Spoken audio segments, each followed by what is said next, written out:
بسم اللہ الرحمن الرحیم، ایاک نعبد و ایاک نستعین۔ اللہ تیری عبادت کرتے ہیں، تجھ سے ہی مدد مانگتے ہیں۔ میں ہوں قاسم خان سوری۔ عمران خان صاحب کو عاصم منیر کی جیل میں جھوٹے بے گناہ مقدمات میں قید ہوئے آج 1074 دن ہو چکے ہیں، اور بشریٰ بی بی کو عاصم منیر کی جیل میں جھوٹے بے گناہ مقدمات میں قید ہوئے 808 دن ہو چکے ہیں۔ مسلسل عمران خان صاحب کو 9 ماہ سے قید تنہائی میں رکھا ہوا ہے۔ ان کی آنکھ کا علاج نہیں کرایا جا رہا، ان کو نہ ان کے ذاتی معالجین سے ملنے دیا جاتا ہے، نہ ان کو ان کے وکلا سے ملنے دیا جاتا ہے، نہ ان کے خاندان سے ان کو ملنے دیا جاتا ہے۔ یہی جبر، ظلم، زیادتی عمران خان کی اہلیہ بشریٰ بی بی، جو گھریلو خاتون ہے، جن کا سیاست سے کچھ لینا دینا نہیں، باپردہ خاتون، صرف اور صرف عمران خان صاحب کو توڑنے کے لیے ضد میں کسی طرح عمران خان عاصم منیر کی بیعت کر لے، جھک جائے، ڈیل کر لے، زرداری بن جائے، نواز شریف بن جائے، کسی طرح جو ہے وہ دنیا کو دکھا سکیں کہ پاکستان کے اندر صرف آرمی ہے، اور اس کے آگے ہر سیاسی لیڈر جو ہے وہ ہتھیار ڈال دیتا ہے، اور عمران خان جو پاکستان کی 95% لوگوں کا محبوب ترین لیڈر ہے، پوری مسلمان امہ عمران خان کی جرأت، بہادری اور دلیری کو دیکھ رہی ہے۔ جس طرح عمران خان صاحب نے جیل ڈٹ کے بہادری سے کاٹی ہے اور یزید کی بیعت نہیں کر رہے، تو اب کسی طرح توڑنا چاہتے ہیں، لیکن عمران خان کو خوفزدہ دیکھنا ان کا ایک ارمان ہی رہ جائے گا۔ اور جس طرح عمران خان بہادری سے جیل کاٹ رہے ہیں، ہم سب نے دیکھ لیا۔ آج پھر منگل کا دن تھا، ملاقات کا دن تھا۔ عمران خان کی 2 بہنیں وہاں پہ، عظمیٰ خان اور نورین نیازی، پہنچیں، جیل کے باہر بیٹھی رہیں، کوئی ملاقات ان کی نہیں کرائی گئی۔ اور یہ جو عسکری ٹاؤٹ، جو یہ وزیر ہیں فارم 47 والے، بڑی بڑی باتیں کرتے ہیں کہ جی وہ اکیلی چلی جائیں، جتھا لے کر نہ جائیں۔ جتھے تو یہ لے کر جاتے رہے مسلم لیگ نون والے، کبھی جو ہے سپریم کورٹ پر انہوں نے حملہ کیا، کبھی جو ہے وہ پارلیمان پہ حملہ کیا۔ تو یہ وہ لوگ ہیں جو آج ٹاؤٹ بن گئے ہیں۔ تو آج یہ مسلم لیگ نون اور پیپلز پارٹی، یہ انہوں نے بیعت کی ہوئی ہے عاصم منیر کی، اور فارم 47 سے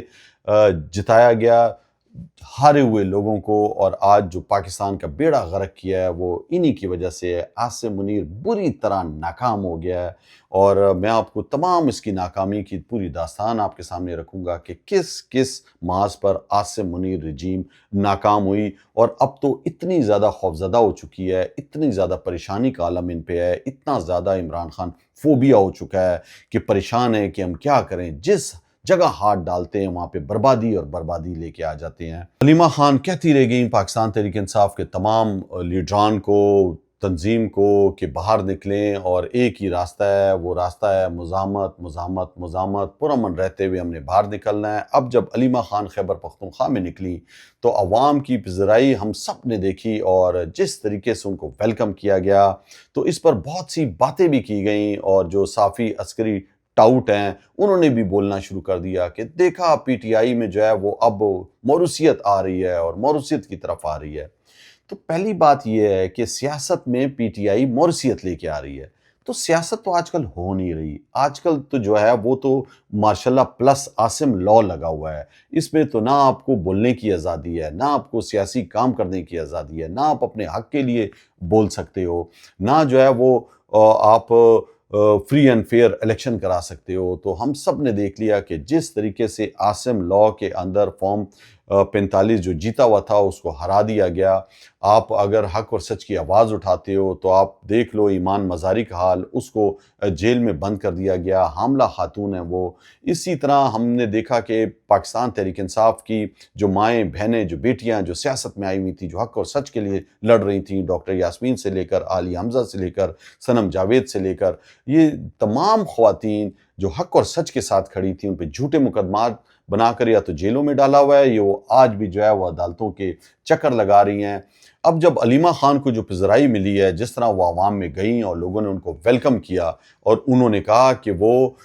جو ہے آواز اٹھائیں گے اپنے بھائی کے لیے۔ آپ دیکھیں کہ عمران خان کی جو بہنیں ہیں وہ اپنے بھائی کے لیے آواز اٹھا رہی ہیں، اور عمران خان نے جتنے عرصہ سیاست کی ہے ان کا لینا دینا کسی کا بھی نہیں تھا، ان کے خاندان کا۔ ان کی بہنیں کبھی بھی الیکشن میں انہوں نے حصہ نہیں لیا، کبھی وہ سینیٹر یا ایم پی اے یا ایم این اے نہیں بنی، ہمیں پتہ ہے۔ نہ وہ کبھی جو ہے سیاسی جماعت کی کسی بھی عہدے پہ رہی ہیں یا کسی بھی میٹنگوں کا حصہ رہی ہیں، تو اب جب ان کا بھائی بند ہے، جبر ہے، ظلم ہے، زیادتی ہے، سیاست نہیں کرنے دی جا رہی، بولنے نہیں دیا جا رہا، اغوا کر لیا جاتا ہے، اٹھا لیا جاتا ہے، بچوں کو، ماؤں بہنوں کو بلیک میل کیا جاتا ہے، سیاسی ورکروں کو بھی، تو ان حالات میں جب سیاسی ورکر نہیں بول سکتا تو عمران خان کی بہنیں بول رہی ہیں، وہ اپنے بھائی کے لیے بول رہی ہیں، وہ بھائی جو پوری مسلمان امہ کا لیڈر ہے اور پورے پاکستان کی عوام چاہتی ہے کہ کسی طرح عمران خان آ جائے، اور جیل میں ہونے کے باوجود نہ عمران خان کی تصویر تھی، نہ عمران خان کا پیغام آ سکتا تھا، اس کے باوجود عمران خان کے ساتھ پاکستانی عوام کھڑی ہے، اور اگر ان کی بہنیں اپنے بھائی کے لیے آواز اٹھاتی ہیں تو کہا جا رہا ہے کہ جی یہ موروثیت ہے۔ تو علیمہ خان نے کہا ہاں موروثیت ہے، ہم اپنے بھائی کے لیے لڑیں گے، نکلیں گے، اس کو آزاد کرانے کی کوشش کریں گے، اور ہمارا بھائی بے گناہ ہے، بہادر ہے، ڈٹا ہوا ہے، وہ آج کے وقت کی یزید کی بیعت نہیں کر رہا، اور وہ کہتا ہے کہ میں اپنے ملک کی حقیقی آزادی کی جہاد لڑ رہا ہوں۔ تو یہ جو نعرے لگا رہے ہیں کہ جی موروثیت ہو رہی ہے، تو ان کو شرم آنی چاہیے۔ آج کل کے دور میں تو سیاست ہو ہی نہیں سکتی۔ عمران خان نے کیا اپنی بہن کو ٹکٹ دے دیا ہے؟ کیا وہ ایم این اے بن رہی ہے، ایم پی اے بن رہی ہے، وہ سینیٹر بن گئی ہے؟ کیا وہ نہیں کر سکتے؟ کیا وہ جس طرح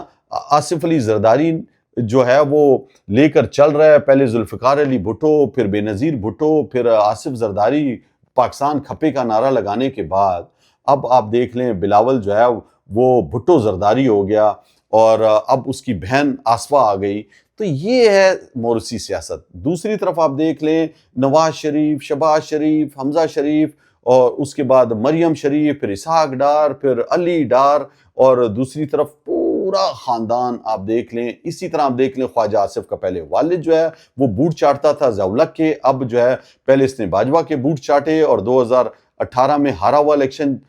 جو ہے وہ یہ اس کو جتایا گیا، 2013 میں بھی اس کو جتایا گیا، اب 2024 کے اندر پھر اس نے بوٹ چاٹ کر 50,000 ووٹوں سے ہارا ہوا تھا، جیت گیا۔ تو یہ موروثیت ہے، یہ جو سارے اپنے اپنے خاندانوں کو لے کر چل رہے ہیں۔ تو عمران خان تو میرے جیسے آدمی کو لایا ہے، جو ہے وہ مراد سعید جیسے آدمی کو لایا، اس طرح کے بہت سے نوجوانوں کو آگے عمران خان لے کے آیا جن کا سیاست میں کوئی لینا دینا ہی نہیں تھا، کوئی سیاسی بیک گراؤنڈ ان کا نہیں تھا۔ تو یہ باتیں جو ہے وہ آج عسکری ٹاؤٹ لفافہ صافی بھی پھیلا رہے ہیں، اور بہت سے اور لوگ بھی اس طرح کی باتیں کر رہے ہیں۔ آج کے ان موجودہ حالات کے اندر عمران خان کی بہنیں جو عمران خان کے لیے کوشش کر رہی ہیں وہ قابل ستائش ہے، اور اس کو سراہنا چاہیے۔ اب آتے ہیں عاصم منیر کی ناکامیوں کی طرف۔ دیکھیں میرے پاکستانیوں،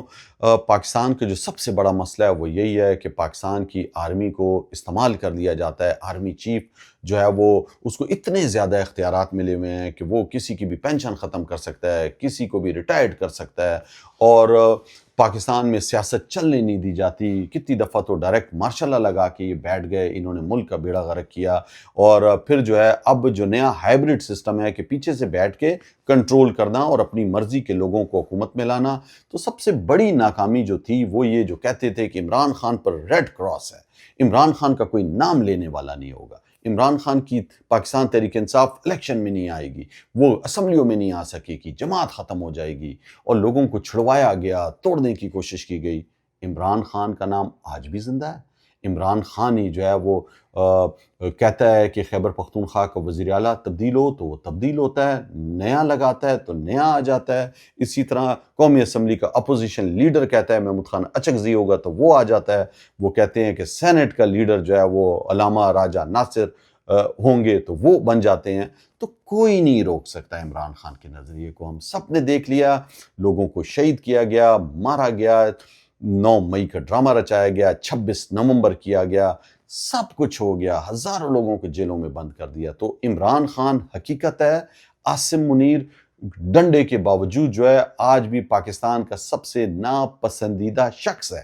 اور سب سے زیادہ پسندیدہ شخص جو ہے وہ عمران خان ہے۔ تو پہلی ناکامی تو یہ ہوئی کہ اس کے ٹاؤٹ بھی کہتے تھے، اور کہ عمران خان جو ہے وہ ختم ہو جائے گا، اس کی سیاست ختم ہو جائے گی۔ آج بھی سب سے بڑی سیاسی حقیقت عمران خان ہے۔ عمران خان کو جیل میں بند کرنے کی وجہ سے آج پاکستان کے اندر سیاسی استحکام نہیں ہے، اسی لیے معاشی استحکام نہیں آ سکا۔ یہ جو کہتے تھے کہ میں 100 ارب روپے لے آؤں گا، اتنے ارب آ جائیں گے، SIFC بنا دی گئی کہ جی سعودی عرب سے انویسٹمنٹ آئے گی، UAE سے آئے گی، قطر سے آئے گی، اور چائنا سے اور امریکہ سے اور یورپ سے، ٹکا انویسٹمنٹ نہیں آئی۔ الٹا جو ہے کئی 100 ارب روپے پاکستان سے منی لانڈرنگ کے ذریعے باہر نکل گئے، اور یو اے ای کے اندر جو ہے وہ ہزاروں پاکستانی لوگوں نے کمپنیاں بنائیں، اپنا سرمایہ باہر لے گئے، اور جو اوورسیز پاکستانی تھے انہوں نے بھی پیسے بھیجنا بند کر دیے، اور جو انویسٹمنٹیں آ رہی تھیں وہ ہم سب نے دیکھا کہ بڑی بڑی ملٹی نیشنل کمپنیاں جو ہے وہ پاکستان چھوڑ چھوڑ کے چلی گئیں اور اپنا سرمایہ باہر نکال لیا ان سب نے۔ اب یہ اس کی ٹوپی اس کے سر، جب یو اے ای آپ سے پیسے مانگتا ہے تو آپ سعودی عرب سے پیسے لیتے ہو اور سود پر پیسے لے رہے ہیں۔ آپ سوچیں ذرا کہ یہ حال آ چکا ہے کہ اب جو ہے وہ بینکوں میں رکھنے کے لیے، دکھانے کے لیے آئی ایم ایف کو کہ ہمارے پاس جو ہے اتنے ارب ڈالر پڑے ہیں، وہ بھی دوسرے ملکوں کے پیسے ہیں، اور قرضہ جو آپ آئی ایم ایف کا دیتے ہو اس کی سود کی قسطیں دینے کے لیے بھی انہیں سود پر پیسے لینے پڑتے ہیں۔ تو یہ حال ہو چکا ہے معیشت کا، ڈوبتی جا رہی ہے معیشت پاکستان کی، روز بروز جو ہے وہ مہنگائی کا ایک طوفان آ چکا ہے جس کو روکنے میں عاصم منیر ناکام ہے۔ یہ کہتے تھے کہ میں سردوں پر سختی کر دوں گا، میں جو ہے سمگلنگ بند کر دوں گا، تو سب سے بڑی سمگلنگ تو یہ خود کرواتے تھے، جو ڈیزل اور پیٹرول کی، اور اب دنیا کی جو چیزیں ادھر سے ادھر ہوتی ہیں ہم سب کو پتہ ہے کہ یہ جو ہے ہماری بارڈر پہ جو فورسز بیٹھی ہوئی ہیں انہی کے ذریعے تمام